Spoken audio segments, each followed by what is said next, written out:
नमस्कार। माउन्टेन समाचारमा स्वागत छ। म खगेन्द्र विष्ट र म उषा काफले। सुरुमा मुख्य समाचार।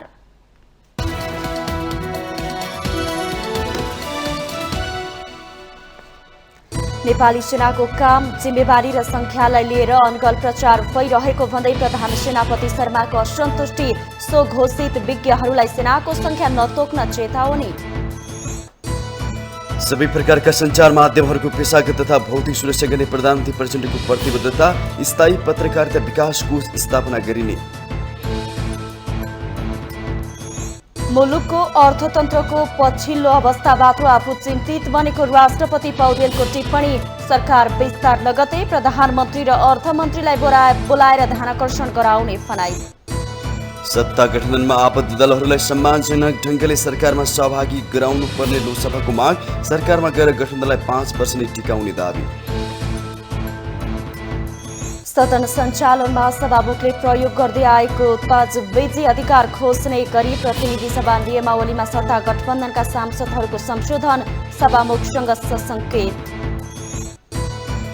दक्षिण चीन सागरबाट सेना फर्काउन अमेरिकालाई चिनिया जनमुक्ति सेनाको चेतावनी। आफ्नो जल क्षेत्रमा अमेरिकी युद्धपोतलाई फेला पारेको जिकिर। र नेपालमा आयोजना हुने एससीसी प्रिमियर कपको खेल तालिका सार्वजनिक। 10 टोली 2 समूहमा विभाजन। उद्घाटन खेलमा नेपाल र मलेसिया भिड्ने।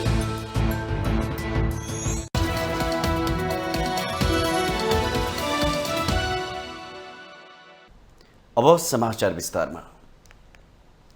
नेपाली सेनाका प्रधान सेनापति प्रभुराम शर्माले सुरक्षा क्षेत्रमा एनजिओ र आइएनजिओहरूको सक्रियतातर्फ सङ्केत गर्दै चेतावनी युक्त अभिव्यक्ति दिनुभएको छ।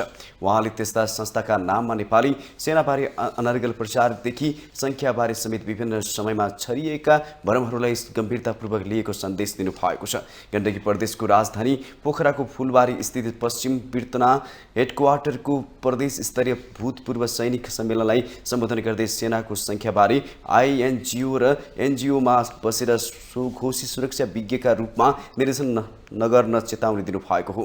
नेपाली सेनाको राइट साइजिङ हुनुपर्छ भन्ने नचाहिँदा कुराहरू प्रकाशित गर्न नहुने भन्दै आफ्नो कार्य र जिम्मेवारी पूरा गर्न नेपाली सेना के कति चाहन्छ भन्ने नेपाल सरकारले निर्धारित गर्ने स्पष्ट पार्नुभयो। सेनाको सङ्ख्याको निर्धारण कुनै एनजिओ आइएनजिओमा बसेर स्वघोषित सुरक्षा विज्ञले गर्ने होइन भन्दै उहाँले त्यसप्रति सचेत हुन आग्रह गर्नुभयो।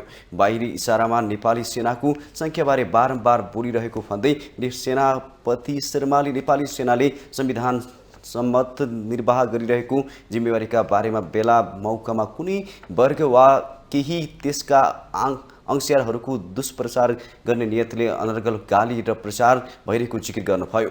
पछिल्लो समय सेनापति शर्माले नेपाली सेनाको सङ्ख्या घटाउन आइरहेका केही सुरक्षा विज्ञका सुझावको आलोचना गर्दै आउनु भएको छ। सेनापति शर्माका पछिल्ला अभिव्यक्तिहरू कडा रूपमा आउन थालेका छन्।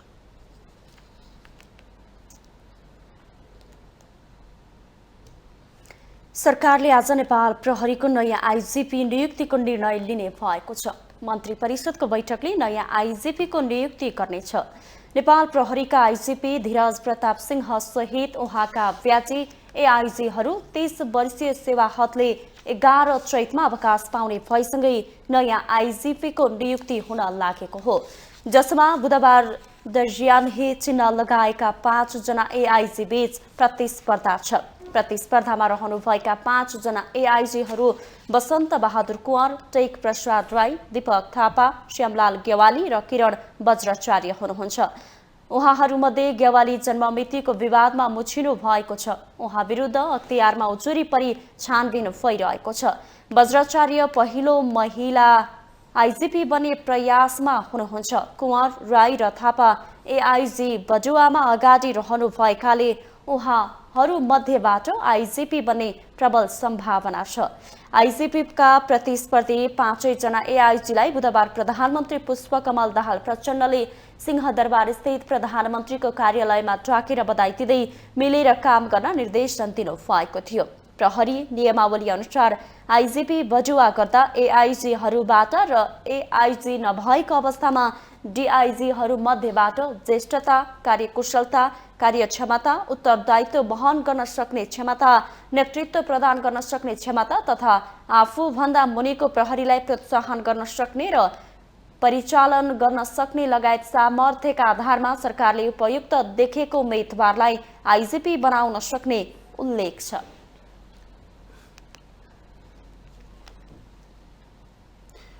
प्रधानमन्त्री पुष्पकमल दाहाल प्रचण्डले पत्रकार र सबै प्रकारका सञ्चार माध्यमहरूको पेशागत तथा भौतिक सुरक्षाको प्रत्याभूतिका लागि स्थायी पत्रकारिता विकास कोष स्थापना गर्ने घोषणा गर्नुभएको छ। सामुदायिक रेडियो प्रसारक सङ्घको कार्यक्रमलाई सम्बोधन गर्दै उहाँले स्थायी पत्रकारिता विकास कोष स्थापना गर्ने यो घोषणा गर्नुभएको हो। प्रधानमन्त्री प्रचण्डले सबै पत्रकारहरूको स्वास्थ्य, दुर्घटना एवं हुलदङ्गा एवं आतंकको बिमा, साना लगानीका तथा मोफसलका सञ्चार माध्यमको सञ्चालन र स्थायित्वको लागि स्थायी प्रवृत्तिको पत्रकारिता विकास कोष स्थापना गर्ने घोषणा गर्नुभएको हो। आम सञ्चार माध्यमहरूलाई वर्गीकरण गरी सुविधा प्रदान गर्ने उहाँको प्रतिबद्धता थियो। प्रधानमन्त्री प्रचण्डले सञ्चार माध्यमहरूको सिप तथा दक्षता अभिवृद्धि र अद्यावधिक गर्न एवं उच्चतम व्यावसायिक अभ्यासका लागि प्रेरित गर्न सङ्घ र प्रदेश तहमा आम सञ्चार प्रशिक्षण प्रतिष्ठान स्थापना गर्न सरकार प्रतिबद्ध रहेको बताउनुभयो। सञ्चारकर्मीहरूको सिप तथा दक्षता अभिवृद्धि र अद्यावधिक गर्न एवं उच्चतम व्यावसायिक अभ्यासका लागि प्रेरित गर्न सङ्घ र प्रदेश तहमा आम सञ्चार प्रशिक्षण प्रतिष्ठान स्थापना गर्ने सरकार प्रतिबद्ध रहेको जानकारी गराउन चाहन्छु। प्रधानमन्त्री दाहालले प्रेस स्वतन्त्रता र सबलीकरणको सवालमा नेपाल सरकारको तर्फबाट आवश्यक सहयोग हुने प्रतिबद्धता जनाउनुभयो। कार्यक्रममा नेकपा एकीकृत समाजवादीका उपाध्यक्ष राजेन्द्र प्रसाद पाण्डेले स्वदेशी उत्पादनको वृद्धि गर्न आग्रह गर्नुभएको छ। उपाध्यक्ष पाण्डेले सामुदायिक रेडियोहरूले स्वदेशी उत्पादन चलाउनुपर्छ भन्ने अभियान सञ्चालन गर्नुपर्नेमा जोड दिनुभयो। उनीहरूले यस्ता रेडियोले त्यो आफ्नो धर्म, सही सत्य कुरा बताउने कुराहरूलाई त्यो धर्म पालन गर्न पनि जरुरी छ। रेडियोसँग सम्बन्धित ऐन बनाउँदा त्यो ऐनबाट तपाईँहरूलाई माया गर्नुपर्ने ठाउँ खोज्दा म त्यसको साथमा अग्रपङ्क्तिमा रहने कुरा प्रतिबद्धता व्यक्त गर्न चाहन्छु। यसैगरी नेपाली काङ्ग्रेसका महामन्त्री गगन थापाले प्रधानमन्त्री नडराएसम्म जनता डरबाट मुक्त हुन नसक्ने उल्लेख गर्नुभयो। प्रधानमन्त्रीले नागरिक तर्साउनेतर्फ नागरिक र देश विकासका लागि कसरी अघि बढ्ने भन्ने सोच्नुपर्ने बताउनुभयो। तर प्रधानमन्त्री एक्लै बस्दा डराउनु पर्ने बेला आएको छ। एक्लै बिहान बेलुका बस्दै गर्दाखेरि मेरो त आग्रह गर्न चाहन्थे आज मलाई कम्तीमा दिनमा आधा घन्टा समय निकाल्नुहोस्, भेटघाट बन्द गर्नुहोस् र एकपटक सोच्नुहोस् मसँग जुन समय छ यो समयको एक एक सेकेन्डको मैले कसरी प्रयोग गरेँ र डराउनुहोस्। कुर्सीमा बसेको प्रधानमन्त्री यो बेलामा डराउने बेला आएको छ। आफू डराउनुपर्छ। प्रधानमन्त्री डरायो भने बल्ल नागरिक डरबाट मुक्त हुने अवस्था हुन्छ। महामन्त्री थापाले सामुदायिक रेडियोका लागि सबै किसिमले सहयोग गर्ने प्रतिबद्धता जनाउनुभयो। भ्रामक समाचारको प्रभाव रोक्न र समुदायलाई गलत सूचनाबाट जोगाउन सामुदायिक रेडियोको भूमिका महत्त्वपूर्ण हुने उहाँको भनाइ छ।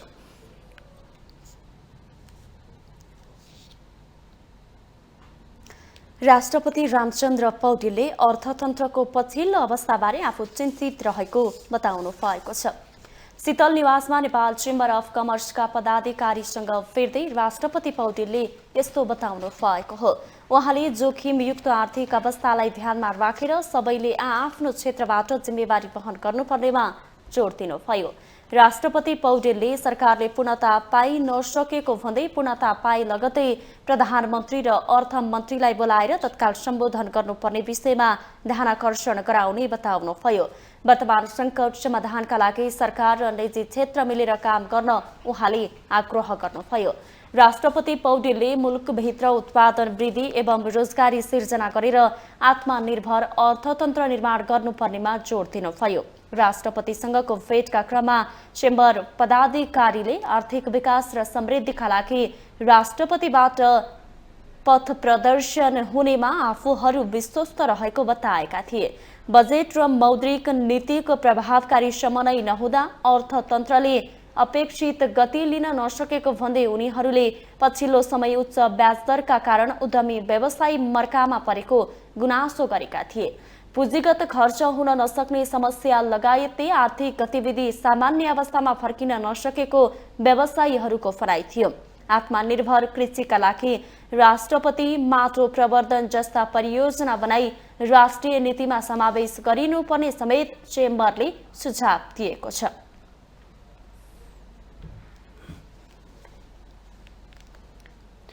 उपप्रधान एवं भौतिक पूर्वाधार तथा यातायात मन्त्री नारायण काजी श्रेष्ठले पुँजीगत खर्च कार्यान्वयनको क्षमता वृद्धि गर्न र व्यापार घाटा कम गर्न नसकेसम्म अर्थतन्त्र चलायमान हुन नसक्ने बताउनु भएको छ। नेपाल इटली उद्योग वाणिज्य सङ्घको कार्यक्रममा मन्त्री श्रेष्ठले यस्तो बताउनु भएको हो। उहाँले देशमा सुशासन कायम गर्न, पुँजीगत खर्च कार्यान्वयनको क्षमता वृद्धि गर्न र व्यापार घाटा कम गर्न नसकी समृद्धिको जतिसुकै नारा लगाए पनि अर्थतन्त्र चलायमान हुन नसक्ने दावी गर्नुभयो। मन्त्री श्रेष्ठले ऋणको ब्याज दर अहिले धेरै बढेको भए पनि व्यापारमा ठोस निर्णय गरेर कार्यान्वयन गर्ने बिन्दुमा सरकार नरहेको बताउनु भयो। समस्या यसले पारिराखेकै छ। प्रधानमन्त्रीज्यू बोलिराख्नु भएको छ, बैठक पनि गरिराख्नु भएको छ, तर पनि हामीले व्यवहारमा अहिले ठोस निर्णय गरेर कार्यान्वयन गर्ने बिन्दुमा आइसकेका छैनौँ। तर हामी गम्भीरतापूर्वक अहिले छलफलको प्रक्रियामा छौँ। अनौपचारिक रूपमा अर्को हप्ता म पनि यो चाहिँ सरकारको औपचारिक रूपमा होइन, यो औपचारिकको छलफलभन्दा अनौपचारिकमा छलफल अलिकति लाभदायक हुने मैले देखेँ। कार्यक्रममा नेपाल चेम्बर अफ कमर्सका अध्यक्ष राजेन्द्र मल्लले बैंकको ब्याज दर एकल अङ्कमा नल्याएर अर्थतन्त्र थप धराशायी हुन सक्ने चेतावनी दिनुभयो। उहाँले बैंकको ब्याज दर कम नभए उद्योग व्यवसाय पनि फस्टाउन नसक्ने बताउनु भयो। यसलाई सिंगल युनिटमा छाड्न सकेन भने हाम्रो उद्योग व्यवसाय फस्टाउनेवाला छैन र मुलुक चाहिँ एक दिन अप्ठ्यारो अवस्थामा पुग्न सक्छ। यसमा गर्न सक्ने कुरा सरकारको तर्फबाट छिटोभन्दा छिटो फास्ट ट्र्याकमा 0.5%, 1 सुका 1 मोहर गरेर चाहिँ ब्याज दर तलमाथि गर्ने होइन कि गर्नै सक्ने कुराहरू हामीले प्रष्ट रूपमा देखिरहेका छौँ। हामीले सरकारलाई, राष्ट्र ब्याङ्कलाई, सम्माननीय प्रधानमन्त्रीलाई पनि चाहिँ सुझाइरहेका छौँ यो ब्याज दर घटाउनको लागि। नेपाल र इटाली बीच बढ्दो व्यापार व्यवसायलाई थप व्यवस्थित गर्दै लगानी तथा पर्यटन क्षेत्रलाई विस्तार गर्ने उद्देश्यले कार्यक्रमको आयोजना गरिएको हो। कार्यक्रममा नेपाल इटाली उद्योग क्षेत्रमा योगदान पुर्याएका व्यक्ति तथा संस्थालाई सम्मान गरिएको थियो। नेपाल र इटाली बीचको सम्बन्ध सुमधुर रहेको र व्यापार व्यवसाय पनि उल्लेख्य रहेकोले दुई मुलुक बीचको आर्थिक सम्बन्धलाई थप बलियो र सशक्त बनाउन नेपाल इटाली चेम्बर अफ कमर्सको समेत स्थापना गरिएको हो।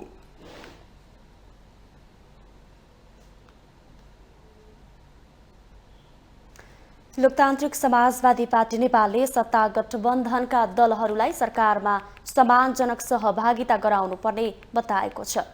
पार्टी केन्द्रीय कार्यालयमा बसेको पार्टीको केन्द्रीय कार्यकारिणी समितिको बैठकपछि सञ्चारकर्मीहरूसँग कुरा गर्दै पार्टीका वरिष्ठ नेता शरद सिंह भण्डारीले सरकारमा सहभागी हुने दलहरूलाई सम्मानजनक सहभागिता गराउनुपर्ने बताउनु भएको हो।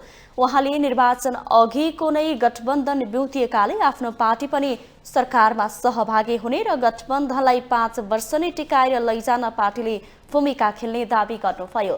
नेता भण्डारीले गठबन्धनलाई 5 वर्ष टिकाएर जनताको अपेक्षा अनुसारको सुविधा, सुशासन, समृद्धि र कानुनी राज्य स्थापना गर्न पार्टी लाग्ने र सरकारलाई पनि छकछकाउने निर्णय बैठकले गरेको जानकारी दिनुभयो। जिम्मेवारी हिसाब किताबबाट हामी अगाडि बढ्नुपर्छ र यो गठबन्धनलाई चाहिँ अहिलेको सरकारले चाहिँ 5 वर्षै टिकाएर स्थायित्व स्थिरताको निम्ति चाहिँ अगाडि बढाउने र साथसाथै के भन्छ नि जनताको चाहिँ जुन अहिले चाहिँ अत्यन्तै ठुलो जनताको चाहिँ अपेक्षा जुन छ त्यहाँ त्यो अपेक्षा अनुरूप चाहिँ चाहिँ अब हरेक क्षेत्रमा चाहिँ डेलिभरी दिने, पोलिटिकल स्टेबिलिटीको साथसाथै चाहिँ त्यहाँबाट सुशासन र चाहिँ त्यहाँ तपाईँको चाहिँ समृद्धिको निम्ति चाहिँ त्यहाँ र विशेष गरिकन कानुनी राज्य स्थापना गर्ने कुरामा चाहिँ डेलिभरी दिने बारेमा चाहिँ पार्टी आफू पनि कार्यरत रहने र सरकारलाई पनि झकझकाउने। वरिष्ठ नेता भण्डारीले बैठकले पार्टीको संगठन विस्तार गर्ने र नयाँ ढंगबाट अघि बढाउन निर्णय गरेको पनि बताउनुभयो।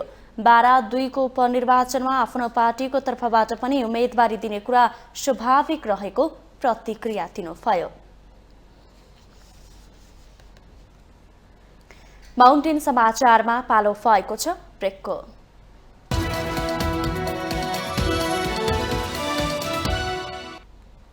ब्रेकपछि स्वागत छ अब बाँकी समाचार।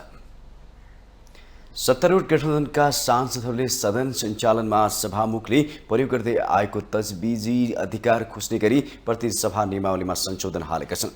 संसदको बैठक बोलाउने र कुनै पनि प्रस्ताव पेश गर्ने नगर्ने भनेर कार्यव्यवस्था परामर्श समितिमा निर्णय गर्ने उनीहरूको प्रस्ताव छ।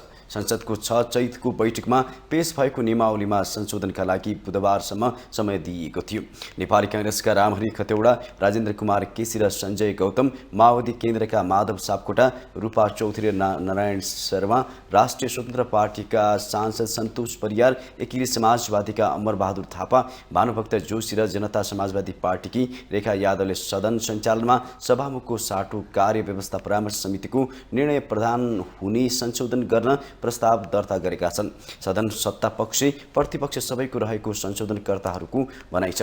प्रधानमन्त्री र सभामुख जसको भए पनि कार्यव्यवस्था परामर्श समितिको बैठकको निर्णयका आधारमा बैठकको मिति तोक्नु अझ प्रजातान्त्रिक हुने उनीहरूको भनाइ छ। तत्कालीन सभामुख कृष्णबहादुर महरा र अग्नि सापकोटामाथि तत्कालीन प्रधानमन्त्री केपी शर्मा ओलीले एमसीसी सम्झौता अनुमोदनका लागि टेबल नगरेर रोकेको आरोप लगाउनु भएको थियो। अहिले सत्तारूढ दलहरू सभामुख देवराज घिमिरेसँग झस्केका छन्। संसदीय व्यवस्थामा सभामुखलाई सदन सञ्चालनका सन्दर्भमा विशेषाधिकार हुने विश्वास गरिन्छ। कुनै पनि बिजनेस अगाडि बढाउने वा नबढाउने भनी निर्णय लिने अन्तिम अधिकार समेत सभामुखमा रहने अभ्यास नेपालले पनि गर्दै आएको छ। तर सभामुखको व्यवहारमा आशंका उत्पन्न हुन थालेको भन्दै सत्तारूढ दलका सांसदहरूले सदन सञ्चालनका लागि कार्यव्यवस्था परामर्श समितिको निर्णय प्रदान हुने व्यवस्थाका लागि प्रस्ताव राखेका हुन्।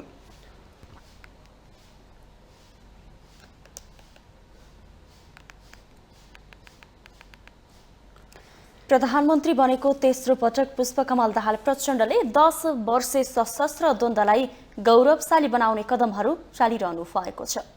उहाँले जनयुद्ध नाम दिएर प्रत्येक वर्ष फागुन 1 लाई सार्वजनिक विदा घोषणा गरी क्यालेन्डरमै राख्ने निर्णय गराउनुभयो। पछिल्लो पटक उक्त अवधिमा ज्यान गुमाएका माओवादी नेता कार्यकर्तालाई राष्ट्रिय शहीद घोषणा गरी राजपत्रमै नामावली प्रकाशन गराउनुभयो। एक रिपोर्ट। नेपालको इतिहासमा द्वन्द्वका क्रममा छोटो समयमा धेरै व्यक्ति मारिएको घटनाका रूपमा माओवादीको 10 वर्षे सशस्त्र द्वन्द्व सूचीकृत छ। माओवादीले यो घटनालाई जनयुद्ध भन्दै आएकोमा पछिल्लो समय सरकारी दस्तावेजहरूमा पनि जनयुद्ध नै उल्लेख गर्न सफल भएको छ। माओवादी सशस्त्र गतिविधिको नेतृत्व गर्नुभएका पुष्पकमल दाहाल प्रचण्डले यसअघि 2 पटक प्रधानमन्त्री हुँदा गर्न नसक्नु भएको कार्य तेस्रो पटक प्रधानमन्त्री हुँदा धमाधम गर्न थाल्नु भएको छ। रोचक त यो छ कि उहाँ यसअघि प्रधानमन्त्री हुँदा माओवादीको अहिलेको भन्दा बढी मात्र प्रतिनिधि सभाको सिट थियो। संसदीय राजनीतिका कुशल खेलाडी बन्नुभएका प्रचण्डले पहिलो ठूलो दल नेपाली कांग्रेस र दोस्रो ठूलो दल नेकपा एमालेको सङ्घर्षको भरपूर लाभ उठाएर विगतमा गर्न नसकेको कार्यहरू धमाधम गर्नुभयो। प्रचण्डले फागुन 1 लाई प्रत्येक वर्ष जनयुद्धका रूपमा सरकारले नै मनाउने गरी क्यालेन्डरमा सार्वजनिक विदा उल्लेख गर्ने निर्णय मन्त्री परिषदबाट गराउनुभयो। त्यसपछि फागुनमै उहाँले माओवादी सशस्त्र द्वन्द्वका बखत ज्यान गुमाएकाहरूलाई राष्ट्रिय शहीद घोषणा गरी मन्त्री परिषदबाट निर्णय गराएर राजपत्रमा प्रकाशित गर्ने निर्णय गराउनुभयो। जस अनुसार 77 जिल्लामा संख्या सहित नाम प्रकाशित भएको छ। फागुन 15 को मन्त्री परिषदको निर्णय भनेर फागुन 29 गते राष्ट्रिय शहीदका रूपमा प्रकाशित नाम 8420 रहेका छन्। जस मध्ये माओवादी द्वन्द्वको केन्द्रबिन्दु रोल्पामा सबैभन्दा बढी 753 छन्। 2052 देखि 2063 भित्र माओवादी प्रभावित भनिएको अर्को जिल्ला रुकुममा 584 शहीद घोषणाको नाममा परेका छन्। सबैभन्दा थोरै भक्तपुरमा 6 जना र काठमाडौँमा 7 जना छन्। माओवादीले 10 वर्ष लामो हिंसात्मक गतिविधिलाई गौरवका रूपमा प्रस्तुत गर्दै पछिल्लो कदम चालिरहँदा आलोचनाहरू भने भइरहेका छन्। शहीदहरूको भन्ने कुरामा प्रष्ट एउटा संवैधानिक रूपबाट कुनै परिभाषा गरेको पाइँदैन। जथाभावी रूपबाट जसले जसलाई जतिखेर पनि शहीद भनेर सम्मान गर्ने जुन प्रवृत्ति विकास भएको छ त्यसले शहीदहरूको सम्मान होइन, शहीदहरूको अपमान, सही शहीदहरूको चाहिँ अपमान भइरहेको छ। शहीदको विषयमा विगतमा विभिन्न व्याख्याहरू नभएका होइनन्। मापदण्डहरू बारे पनि चर्चा भए, तर शक्तिमा आउनेले आफू अनुकूलको निर्णय गरेर शहीदको व्याख्यामा परिवर्तन गर्ने र आफू अनुकूलको निर्णय परिपाटी देखाउन थालेका छन्। यसले शहीद शब्दलाई हल्का बनाउने त होइन भन्ने प्रश्न तिर्सिन थालेको छ। माउन्टेन टेलिभिजन एसडीका लागि लक्ष्मीप्रसाद नेउपानेको रिपोर्ट। संसदीय समितिले सिंहदरबार स्थित रहेको पुरानो संसद भवनलाई रेट्रोफिट गरेर मर्मत गर्न सरकारलाई निर्देशन दिएको छ। विवाह राष्ट्रिय सभा अन्तर्गतको प्रत्यायोजित व्यवस्थापन तथा सरकारी आश्वासन समितिको बैठकले सिंहदरबार स्थित रहेको पुरानो संसद भवनलाई रेट्रोफिट गरेर मर्मत गर्न सरकारलाई निर्देशन दिएको हो। सो संसद भवन भूकम्पका कारण क्षतिग्रस्त अवस्थामा रहेको थियो। समितिले सो भवनलाई पुनर्निर्माण नगरी रेट्रोफिट गरेर मर्मत गर्नका लागि शहरी विकास मन्त्रालय र संस्कृति पर्यटन तथा नागरिक उड्डयन मन्त्रालयलाई निर्देशन दिएको समिति सभापति माया प्रसाद शर्माले बताउनुभयो। समितिले सिंहदरबार स्थित निर्माणाधीन नयाँ संसद भवन परिसरमा बन्दै गरेको पुस्तकालयमा नमिलेका कतिपय कुराहरूलाई परिमार्जन गर्न पनि निर्देशन दिएको छ।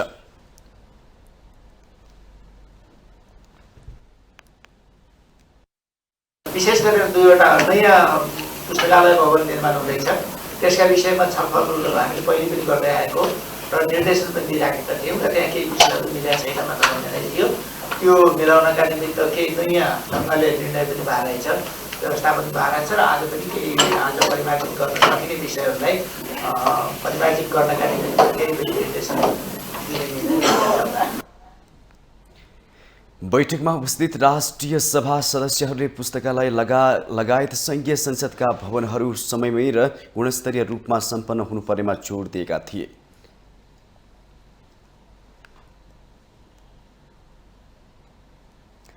काठमाडौँ महानगरपालिकाले यही चैत 15 र 16 गते न्यायिक समिति राष्ट्रिय सम्मेलन गर्ने भएको छ। महानगरले स्थानीय विवाह निरूपणमा न्यायिक समितिले सम्पादन गरेका काम, प्राप्त गरेका सफलता, फगेका समस्या र चुनौती आदान प्रदान गर्ने उद्देश्यले सम्मेलन आयोजना गर्न लागेको हो। महानगरकी उपप्रमुख सुनिता डङ्गोलले देशभरका न्यायिक समितिले गरिरहेका काम, क्षेत्राधिकार अस्पष्ट भएर अलमलमा परेको अवस्था, प्राप्त सफलतासँगै भोगेका समस्याका विषयमा सम्मेलनमा छलफल गरिने जानकारी दिनुभयो। सम्मेलनमा 2 दिनसम्म छलफल भएका विषयलाई समेटेर विवाह निरूपण काठमाडौँ घोषणापत्र जारी गर्ने उहाँको भनाइ थियो। उपप्रमुख डङ्गोलले सम्मेलन मार्फत देशभरका न्यायिक समितिले गर्ने काममा एकरूपता ल्याउन सहयोग पुग्ने विश्वास व्यक्त गर्नुभयो। हामीले दिग्दर्शन पनि प्रकाशन गर्नेछौँ र यसले चाहिँ यो सम्मेलनले देशव्यापी रूपमा न्यायिक समितिले गरिरहेको काम, भूगोल फरक होला, परिवेश फरक होला, तर ड्यू प्रोसेस एउटै हुन्छ र त्यो कुराहरूमा चाहिँ एकरूपता ल्याउनको लागि पनि यो सम्मेलन हामीले आयोजना गरेका छौँ र हामी एकदमै होपफुल छौँ सबैजनाको सहभागिता हुन्छ भन्ने कुरामा हामी एकदमै आशावादी छौँ। महानगरपालिका सम्मेलनमा देशभरका 450 पालिकाका न्यायिक समितिका संयोजक वा प्रतिनिधि सहभागी हुने निश्चित भएको छ। सम्मेलनमा मेलमिलापका माध्यमबाट समाधान गर्न सकिने विवाद र यसका लागि अपनाउनु पर्ने विधि, मेलमिलाप र निर्णय प्रक्रियाका बारेमा समान बुझाइ विकास हुने अपेक्षा गरिएको छ।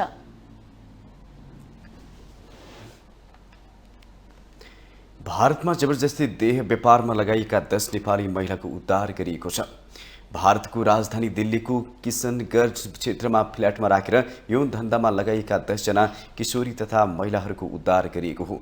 उनीहरूलाई नेपाल प्रहरी, मानव विकन विरुद्धको अनुसन्धान ब्युरो, नेपाली राजदूतावास, किन इन्डिया शक्ति समूह र दिल्ली पुलिसको संयुक्त प्रयासमा उद्धार गरिएको हो। उद्धार गरेका महिलाहरूको उमेर 15 देखि 25 वर्ष रहेको छ। राम्रो जागिर लगाइदिने प्रलोभनमा पारी दिल्ली पुर्याई यौन धन्दामा जबरजस्ती लगाइएको उनीहरूले बताएका छन्। नेपाली राजदूतावासका एसएसपी उमाकान्त चतुर्वेदीले पोखराबाट 4 जना युवती हराएको भन्ने जानकारी प्राप्त भए लगत्तै जिल्ला प्रहरी कार्यालय, प्रहरी प्रधान कार्यालय, मानव विकन अनुसन्धान ब्युरो समूह लगायतको पहलमा उनीहरूको उद्धार गरेको जानकारी दिनुभयो।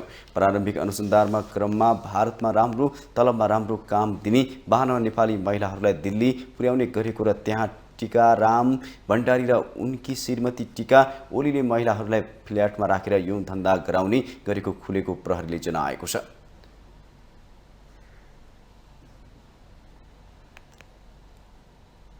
माउन्टेन समाचारमा पालो भएको छ ब्रेकको।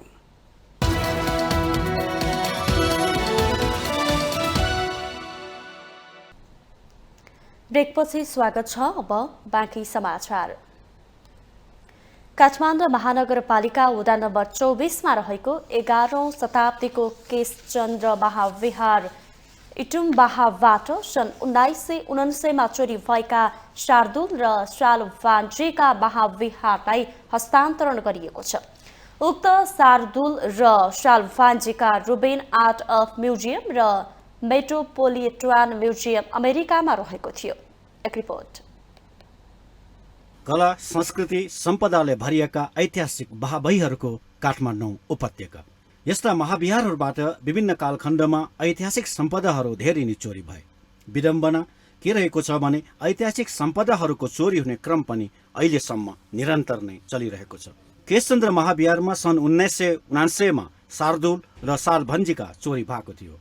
2037 सालमा मूल देवता र 2060 सालमा 4वटा सुनका गजुर चोरी भएको थियो। ती मध्ये शार्दुल र शालभान्जीका रुबिन आर्ट अफ म्युजियम र मेट्रोपोलिटन म्युजियम अमेरिकामा पाइएको थियो। उक्त सम्पदाहरूको बारेमा महाविहारलाई जानकारी आएपछि 25 वर्ष पहिले महाविहारका अध्यक्ष प्रज्ञारत्न शाक्यले खिचेको फोटोको प्रमाणको रूपमा पेश गरेका थिए। प्रमाण पेश गरिसकेपछि आवश्यक कानुनी प्रक्रिया पूरा गरिएको थियो। कानुनी प्रक्रिया पूरा भएपछि राष्ट्रिय संग्रहालयका प्रमुख जयराम श्रेष्ठले सम्पदाहरू महाविहारका अध्यक्ष सहित बिहारका पदाधिकारीहरूलाई हस्तान्तरण गरेपछि 25 वर्षपछि सम्पदाहरू आफ्नै वासस्थानमा फर्किएको हो। बिहारका अध्यक्ष प्रज्ञारत्न शाक्यका अनुसार केशचन्द्र महाविहारमा रहेको कुलदेवताको मन्दिरबाट 12औं शताब्दीका ऐतिहासिक एक जोडी काष्ठ टुँडालहरू चोरी भएकोमा एक भाग मात्र अहिले प्राप्त भएको छ। अर्को सम्पदाको बारेमा अहिलेसम्म कुनै जानकारी छैन। प्रमाण छ भने उहाँले चाहिँ त्यो परीको लागि आउनुभएको थियो, शार्दुलको लागि आउनुभएको थियो। यो फोटो देखाउनु भयो, यो चाहिँ बाहिर छ भन्ने थाहा भयो। अब यो प्रमाण छ भने चाहिँ इटुम्बालमा फेरेर ल्याउन सकिन्छ, तपाईँहरूले यो प्रमाणहरू जो गर्नुहोस् भन्नुभयो। अनि मैले त्यो दुइटैको उहाँले नै पठाइदिएँ। त्यो महानगरपालिका सम्पर्क विभागमा मैले पठाइदिएँ र हाम्रो पुरातत्व विभागको उहाँ सरिताजीलाई नै मैले फाइबर गरेर पठाइदिएँ र पछि उहाँहरूले चाहिँ चिठी पत्र गर्नुभयो होला र त्यसको केही समयपछि 2-3 महिनापछि चाहिँ त्यो फर्किने भयो भन्ने कुरा मलाई मेसेजहरू आयो र आइसकेपछि चाहिँ तयारी गर्दै जाँदाखेरि अब विभिन्न टाइम चाहिँ लाग्यो, 1-1.5 महिना जति लाग्यो र हामीले सबै त्यो प्रक्रियाहरू पुरा गऱ्यौँ र यो फिर्ता आउने दिन चाहिँ तय भयो। चोरी भएर विदेशीका सम्पदाहरू फर्काउन स्थानीय सरोकारवालाहरू नै जागरुक हुनुपर्दछ। केशचन्द्र महाविहार जागरुक भएपछि चोरिएको सम्पदा फिर्ता गर्न सफल भएको थियो। तर 40 वर्ष अघि ललितपुरको महानगरपालिका वडा नम्बर 16बाट चोरी भएका बुद्धका मूर्तिहरू थाइल्यान्डका एक निजी सङ्कलकसँग रहेको पुष्टि भइसक्दा पनि स्थानीयहरूको चासोको कमीले गर्दा अहिलेसम्म फिर्ताको पहल भएको छैन। विगतमा चोरी भएका ऐतिहासिक सम्पदाहरू फिर्ता हुने क्रम पनि बिस्तारै सुरु हुनु सुखद पक्ष हो। सम्पदा, संस्कृति, मठ मन्दिरहरू पुर्खाको धरोहर तथा देशकै गौरव हुन्। यसको चोरी निकासले रोक्न राज्य असफल भइरहेको कुरा हालै ललितपुरको चापागाउँमा 10 दिनमा नै 2वटा 300 वर्ष पुरानो बुद्धका मूर्तिहरू चोरीले पुष्टि गरिरहेको छ। यसरी एकातिर चोरी बढिरहेको समयमा यस्ता ऐतिहासिक सम्पदाहरूको संरक्षणमा समुदायले अपनत्व नलिएसम्म सम्पदाहरू सुरक्षित रहन सक्दैन। माउन्टेन टेलिभिजन एचडीका लागि क्यामेरामा केशव श्रेष्ठका साथ विसन्तर शाक्यको रिपोर्ट।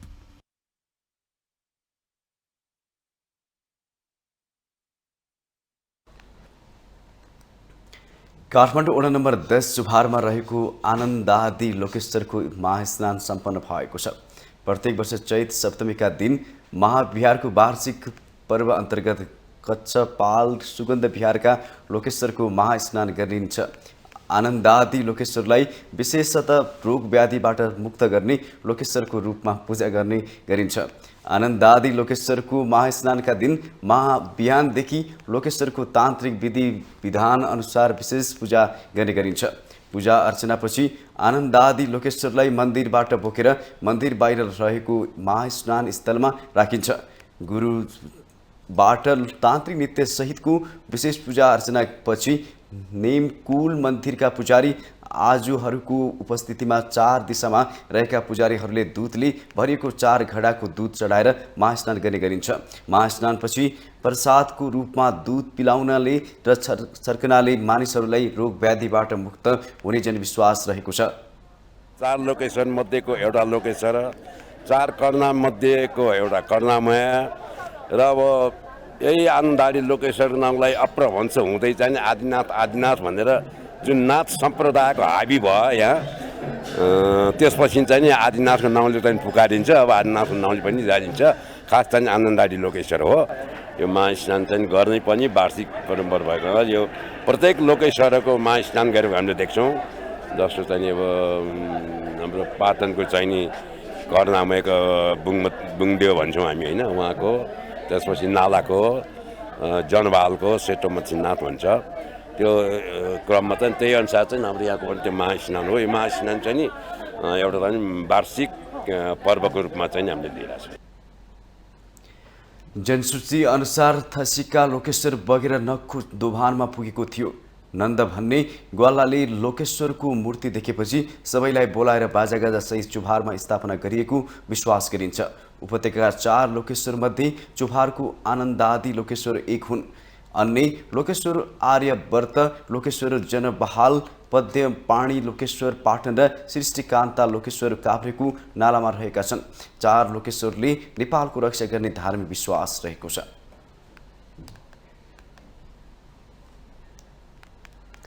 यातायात क्षेत्रमा प्रणालीको सुधारका धेरै प्रयास भए पनि सेवाग्राहीको समस्या ज्यूका त्यों छ।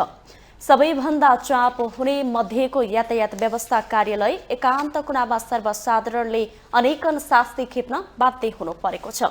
समयमा सेवा नपाउँदाको पीडा एकातर्फ छ भने अर्कोतर्फ समयको बर्बादी उत्तिकै छ। एक रिपोर्ट। यातायात क्षेत्रमा सुधारका धेरै प्रयासहरू भए, जति सुधारका प्रयासहरू हुन्छन् उति नै समस्या बढ्छन्। एकान्त कुना स्थित यातायात व्यवस्थापन कार्यालय सवारी चालक अनुमति पत्रमा सवारी साधनको कर तिर्न र नवीकरण गर्न केही सहज भएको, तर सवारी चालक अनुमति पत्र पाउन नागरिकले शास्ति खेप्नु परेको छ। एक त सीमित कोटाका कारण चाहे जति फारम भर्न पाइँदैन। फारम भर्नेहरूले समेत लिखित परीक्षा दिन 1 महिनाभन्दा बढी समय कुर्नुपर्छ। फारम रुजु गराउने शुल्क तिर्ने, रगत परीक्षणको रसिद बनाउने जस्ता झन्झटिलो प्रक्रियाका क्रममा लाग्नुपर्ने लाइनले सर्वसाधारणलाई शास्ति दिएको छ। सानो त्रुटि हुँदा समेत फेरि ट्रायल दिनुपर्ने जस्तो नीतिगत व्यथिति छँदैछ। प्रविधिमा सुधारका कार्यहरू धेरै भए तर यातायात कार्यालयमा दक्ष जनशक्तिको अभाव छ, जसका कारण यातायात व्यवस्था कार्यालय सवारी चालक अनुमति पत्र एकान्त कुनाले नागरिकलाई सहज सेवा दिनमा समस्या भइरहेको बताउनुहुन्छ यातायात व्यवस्थापन कार्यालय सवारी चालक अनुमति पत्र एकान्त कुनाका प्रमुख राजकुमार कपाली। पहिला सुरुमा 73 सालमा आजको भोलि हामी लाइसेन्स प्रिन्ट गरेर दिन्थ्यौँ। त्यसपछि 74-75 हुँदा 2-3 वर्षपछि 1 महिना 1.5 महिना भयो। त्यसपछि हुँदा अब अहिले लाइसेन्स आज जसले राजस्व बुझाउँछ उहाँहरूको चाहिँ 1 वर्षभन्दा अगाडि हामीले दिनै सकेको छैन। यो समस्या जिउका त्यो नै छौँ। कामको चापले बढी समय कार्यालय सञ्चालन पनि नभएको होइन।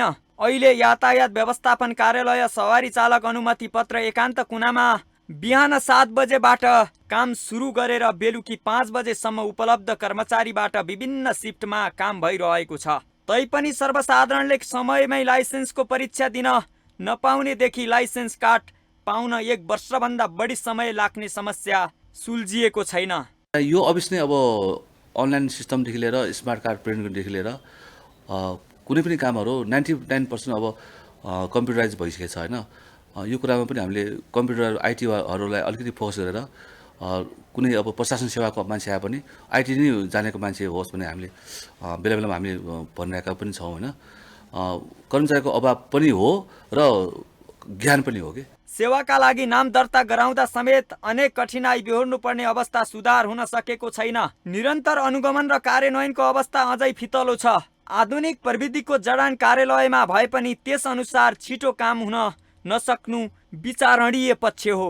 नागरिकले हरेक सरकारी कार्यालयमा घण्टौं लाइन बस्नु पर्ने, बसे पनि समयमै काम नहुनेदेखि अनेकन झन्झट भोग्नु पर्ने परिस्थिति कहिलेसम्म यसबारे सरकारी निकाय गम्भीर बन्नै पर्छ। माउन्टेन टेलिभिजन एसडीका लागि लक्ष्मीप्रसाद नेउपानेको रिपोर्ट। चोभार सुक्खा बन्दरगाहमा भुक्तानीका सबै माध्यमबाट प्रयोग गरेर वस्तु आयात गर्न मिल्ने भएको छ। नेपाल राष्ट्र बैंकले एकीकृत परिपत्र 2078 संशोधन गर्दै भुक्तानीका सबै माध्यम प्रयोग गरेर आयात गर्न मिल्ने व्यवस्था गरेको हो। यसअघि चोभार सुक्खा बन्दरगाहमा एलसी खोलेर मात्रै आयात गर्न पाउने व्यवस्था थियो। एलसी भन्नाले विदेशी कम्पनीसँग नेपालका आयातकर्ताले वस्तु आयात गर्न अर्डर दिँदा बैंक ग्यारेन्टी हो। तर चोभार बन्दरगाहमा एलसी बाहेक अन्य भुक्तानीका माध्यमबाट वस्तु आयात गर्न सकिँदैन थियो। अब भने telegraphic transfer, stand by letter of credit, delivery at place र डकुमेन्ट्स अगेन्स्ट एक्सेप्टेन्स माध्यमबाट समेत आयात निर्यात गर्न सकिने व्यवस्था गरिएको हो। करिब 1.5 खरब रुपैयाँको लागतमा बनेको चोभार सुक्खा बन्दरगाहमा आयातकर्ता र निर्यातकर्ता आकर्षित बन्न सकेका छैनन्। आयातकर्ता र निर्यातकर्ता आकर्षित गर्ने लक्ष्यसहित भन्सार विभागले अन्य भुक्तानीका माध्यमबाट समेत आयात निर्यातको व्यवस्था गर्ने तयारी थालेको थियो। केन्द्रीय बैंकको व्यवस्था सँगै भने अब सबै भुक्तानीका माध्यम मार्फत वस्तु आयात र निर्यात गर्न सकिने भएको छ।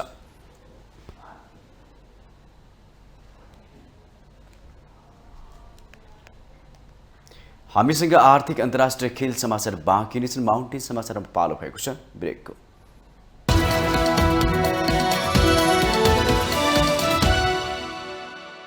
शिवम सिमेन्ट, भरोसा अटुट सम्बन्धको।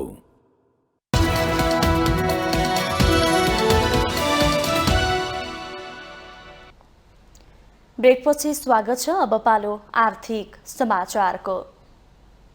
आर्थिक समाचारको साथमा जगदम्बा सुपर साइन तथा ग्याल्बा प्लस जीवनभरको भरोसा। प्रस्तुत छ रिद्धि सिद्धि सिमेन्ट, गुणस्तरको नयाँ स्तर।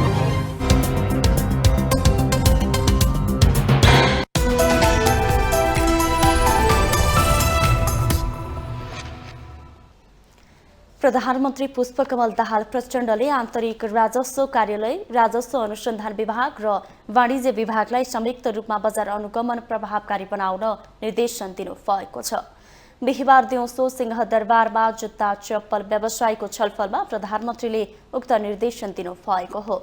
राजस्व छली नियन्त्रण सम्बन्धी जति पनि नीतिगत व्यवस्था छन् ती सबैलाई प्रभावकारी रूपमा कार्यान्वयनमा लैजानुपर्ने उहाँको जोड थियो। प्रधानमन्त्री प्रचण्डले कच्चा पदार्थ र तयारी पदार्थ वा वस्तुको भन्सार दरमा केही प्रतिशत फरक पर्ने गरी नीतिगत पुनरावलोकन गर्न निर्देशन दिनुभयो। अवैध आयात नियन्त्रण गर्न राजस्व अनुसन्धान विभाग, सुरक्षा निकाय र स्थानीय प्रशासनलाई पनि संयुक्त टोली परिचालन गर्न उहाँले आग्रह गर्नुभयो। प्रधानमन्त्री प्रचण्डले आयातका लागि राष्ट्रिय मापदण्ड तयारी गरी वस्तुको गुणस्तरमा प्रभावकारिता ल्याउने वातावरण मिलाउन भन्दै नीति मात्र नबनाई कार्यान्वयनमा जोड दिनुपर्ने प्रश्न पार्नुभयो। छलफलमा जुत्ता चप्पल व्यवसायका प्रतिनिधिले आन्तरिक उत्पादनलाई प्रोत्साहन गर्ने गरी सरकारले नीति, कार्यक्रम र कार्यान्वयनको पक्षमा ध्यान दिनुपर्ने बताउनुभयो।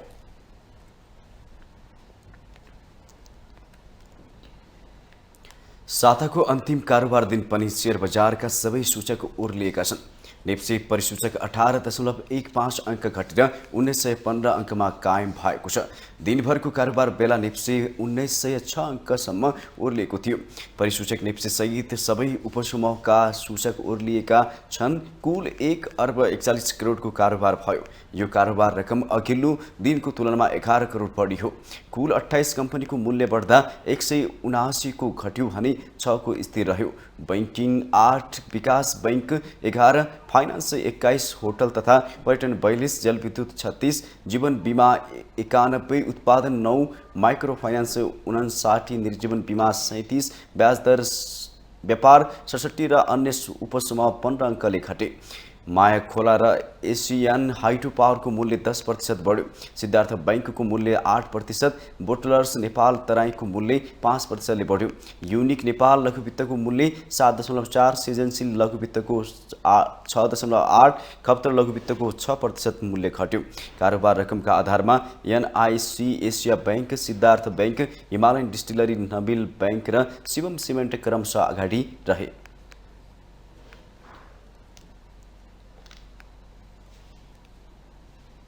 अब पालो अन्तर्राष्ट्रिय समाचारको।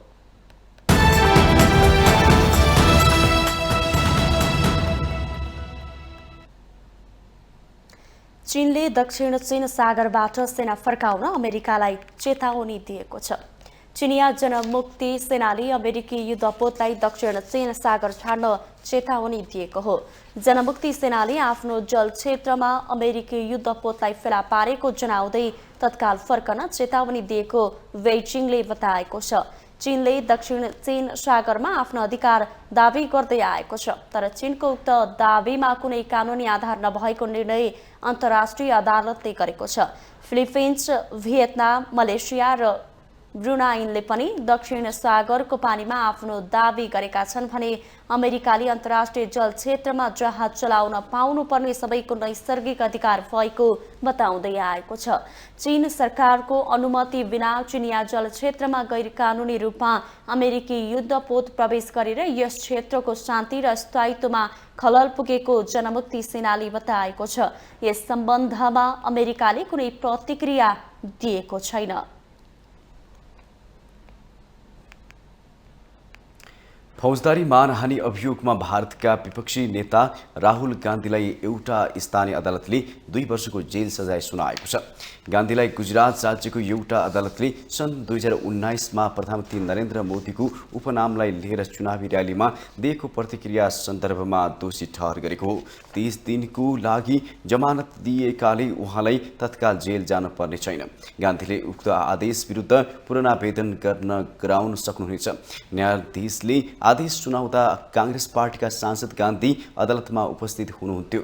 उहाँका वकिलले उपयुक्त कानुनी प्रक्रिया यो मुद्दाको सन्दर्भमा अवलम्बन नगरिएको प्रतिक्रिया दिनुभएको छ।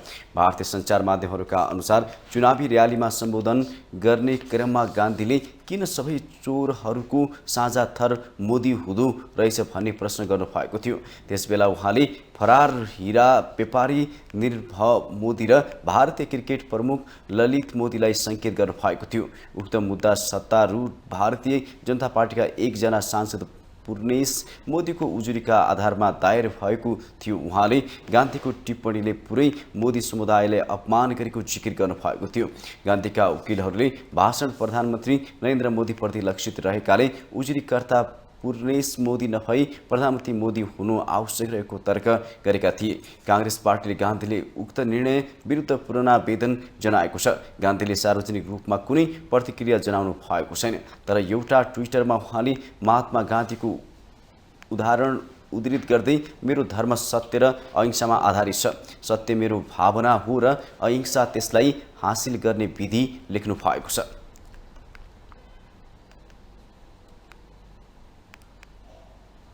अमेरिकामा दोस्रो लोकतन्त्र शिखर सम्मेलन डेमोक्रेटिक समिटमा 120 देशका शीर्ष नेतालाई आमन्त्रण गरिने भएको छ।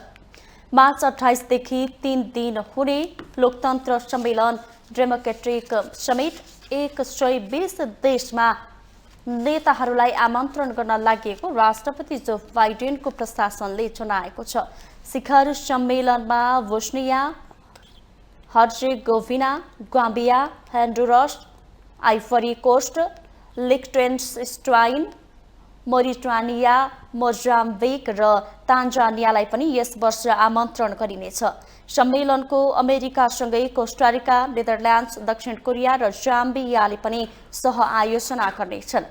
शिखर सम्मेलनको पहिलो दिन भर्चुअल माध्यमबाट बैठक सम्पन्न हुनेछ भने अर्को दिन अन्य देशबाट प्रतिनिधित्व गर्ने प्रतिनिधिहरू र आयोजक देशहरूको भेला सम्मेलन हुनेछ, जसमा रुस युक्रेन युद्ध, विश्व शान्ति स्थापना, अर्थतन्त्र, लोकतन्त्रमा महिलाको सहभागिता लगायत विषय प्रमुख एजेन्डाका रूपमा रहनेछन्।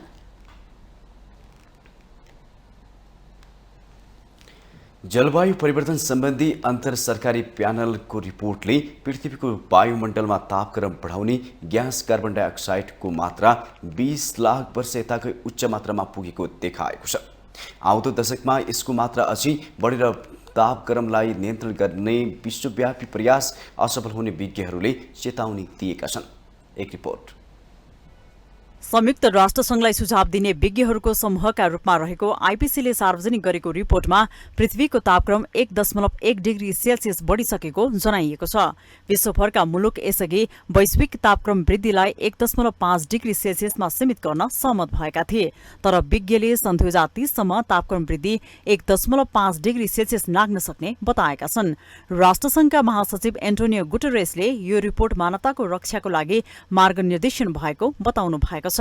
उहाँले सबै देशले यो दशकभित्र नेट जेरो योजना सार्वजनिक गर्नुपर्नेमा जोड़ दिनु भएको छ। आउँदो नोभेम्बरमा हुने राष्ट्रसङ्घीय जलवायु सम्मेलन COP28 अघि सार्वजनिक आइपिसी रिपोर्ट 2018 देखि प्रकाशित हुँदै आएको छ। यसले जलवायु परिवर्तनका कारण पृथ्वीमा परिरहेको असर र भोलिका दिनमा पार्ने झनै गम्भीर प्रभावबारे अध्ययन प्रतिवेदन सार्वजनिक गर्ने गर्छ।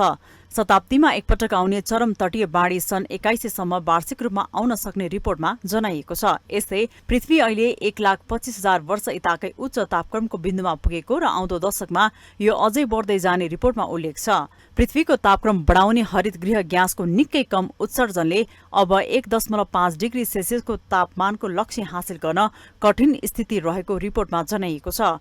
कार्बन डाइअक्साइडको उत्सर्जन गर्ने जीवाश्म इन्धनका पहिलेकै पूर्वाधार र प्रयोग नै यो लक्ष्यका लागि चुनौती रहेको तथा यो क्षेत्रमा नयाँ लगानी झनै खतरनाक हुने पनि जनाइएको छ। तापक्रम यो लक्ष्यभन्दा बढेमा पृथ्वीमा जोखिम धेरै हुनेछ, तर सौर्य र सोलर ऊर्जा निकै सस्तो बनाउन सके राम्रो उपलब्धि हासिल हुन सक्ने रिपोर्टका लेखकहरू बताउँछन्। कार्बन डाइअक्साइड उत्सर्जन गर्ने सवारी निरुत्साहित गर्ने, खाना खेर फाल्ने र खाने प्रचलनको फेरबदल जस्ता गतिविधिले पनि जलवायु परिवर्तन रोक्न मद्दत गर्ने उनीहरूको भनाइ छ। ठूलो मात्रामा नेट जेरो उत्सर्जनको लक्ष्य हासिल गर्न चाँडोभन्दा चाँडो कार्बन डाइअक्साइड हटाउने प्रविधि ल्याउन सके त्यसले ठूलो सहयोग पुर्याउने विज्ञहरू बताउँछन्। तर कार्बन डाइअक्साइड हटाउने, सोच्ने र भण्डारण गर्ने जस्ता प्रविधि वा अवधारणा विचलन हुने भन्दै यसको आलोचना पनि भइरहेको छ। नेट जेरोको अर्थ उत्पन्न हुने हरित गृह ग्यासको मात्रा र वायुमण्डलबाट हट्ने हरित गृह ग्यासको मात्रा बराबर हुने सन्तुलित अवस्था हो। जीवाश्म इन्धनको प्रयोगले ठूलो मात्रामा हरित गृह ग्यास उत्सर्जन गर्छ। रुख बिरुवाले कार्बन डाइअक्साइडको प्रयोग र भण्डारण गरी वायुमण्डलमा यसको मात्रामा घटाउँछन्। वायुमण्डलमा थुपारिने हरित गृह ग्यासले सूर्यको प्रकाश अवशोषित गर्छ र पृथ्वीको तापक्रम बढाउँछ। माउन्टेन टेलिभिजन एसडी का लागि विद्या तामाङको रिपोर्ट। अब खेल समाचार।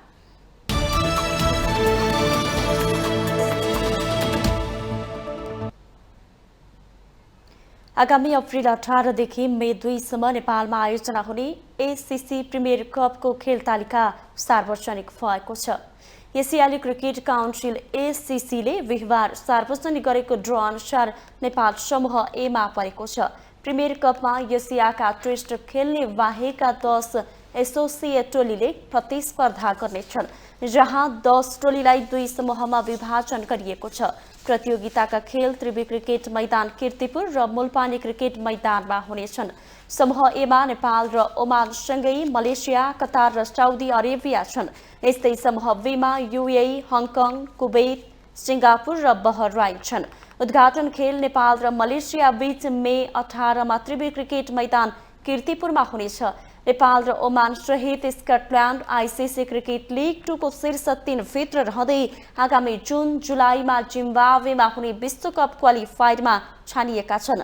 दुवै मैदानमा समूह ए चरणमा 10-10 र 1-1 सेमी फाइनल खेल हुनेछन्। फाइनल र तेस्रो स्थानको खेल कीर्तिपुरमा हुनेछ। फाइनल खेल मे 1 तारिकमा हुनेछ। प्रिमियर कपको विजेता एसिया कपमा छनौट हुनेछन् भने विजेता सहित शीर्ष 3 टोली एससीसी इमर्जिङ टिम्स एसिया कपमा छनौट हुनेछन्।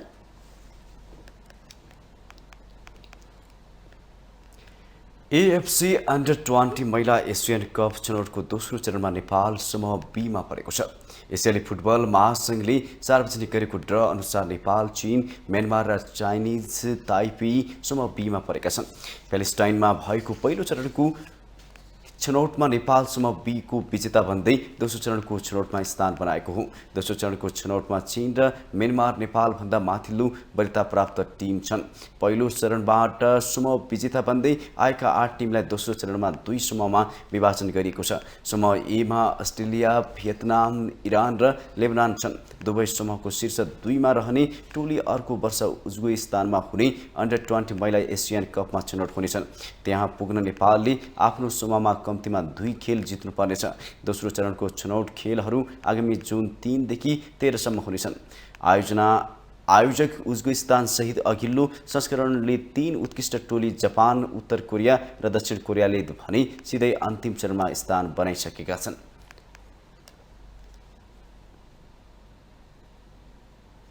विभागीय टोली एफएएफ क्लब र सुदूरपश्चिम प्रदेशले बिहिबारबाट सुरु भएको ललितपुर मेयर्स कप महिला 2020 राष्ट्रिय क्रिकेट प्रतियोगितामा विजयी सुरुवात गरेको छ। कीर्तिपुर स्थित त्रिभुवन विश्वविद्यालयको मैदानमा सम्पन्न दोस्रो खेलमा नेपाल एफएएफ क्लबले मध्य प्रदेशमाथि 10 विकेटको शानदार जित निकाल्दै प्रतियोगितामा सुखद सुरुवात गरेको हो। मध्य प्रदेशले दिएको 59 रनको लक्ष्य एफएएफले 7 ओभर 3 बलमा कुनै विकेट नगुमाई पूरा गरेको हो। अभिजित पारी खेल्ने क्रममा एफएएफका लागि कप्तान सीता राणा मगरले 45 र ज्योति पाण्डेले 8 रन बटुल्दै साथ दिइन्। सीताले 36 बलको सामना गर्दा 9 चौका प्रहार गरेकी थिइन्। प्रतियोगिता अन्तर्गत बिहिबार नै भएको उद्घाटन खेलमा सुदूरपश्चिम प्रदेशले ललितपुर मेयर्स 11 लाई 51 रनले पराजित गर्यो। सम्झना खड्काले 45 बलमा अभिजित 52 रनको अर्धशतकीय इनिङ खेले पनि सुदूरपश्चिमले दिएको 138 रनको लक्ष्य पछ्याएको ललितपुरले 20 ओभरमा 7 विकेट गुमाएर मात्र 86 रन बनायो। ललितपुरका लागि लक्ष्मी चौधरीले सर्वाधिक 25 तथा हेलिसा गुरुङले 19 रन बनाए पनि जितका लागि पर्याप्त भएन। यसै कञ्चन श्रेष्ठले 16 रन बनाउनु बाहेक अन्य खेलाडीले दोहोरो अङ्कको स्कोर गर्न सकेनन्।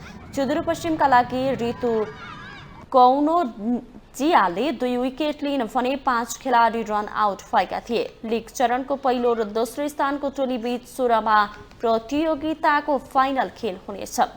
प्रतियोगितामा शुक्रबार पनि 2 खेल हुनेछन्। पहिलो खेल 9 बजे सुदूरपश्चिम र एफएएफ क्लब तथा 1 बजे कोशी र ललितपुर मेयर्स 11 बीच कीर्तिपुर मैदानमा प्रतिस्पर्धा हुनेछ। माउन्टेन समाचारमा पालो भएको छ ब्रेकको।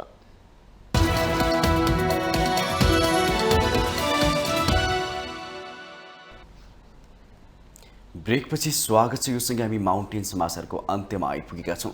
जाँदै मुख्य समाचार पुनः एकपटक।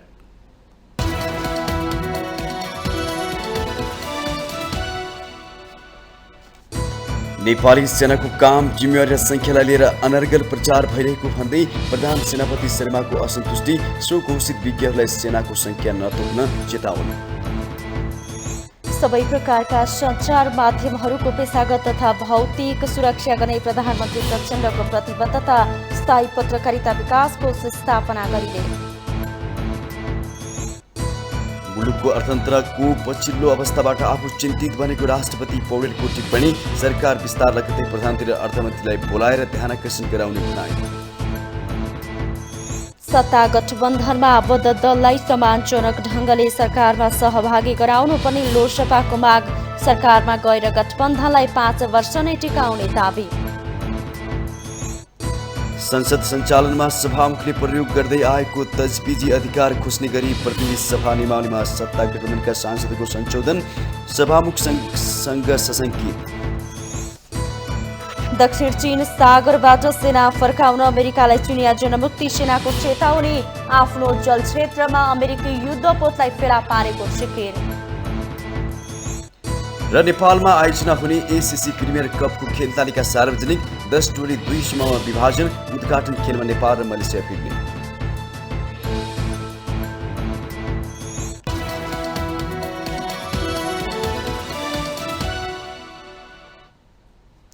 माउन्टेन समाचार अहिलेलाई सकियो। सत्य, तथ्य र निष्पक्ष समाचारका लागि माउन्टेन टेलिभिजन एचडी हेर्दै रहनुहोला। नमस्कार।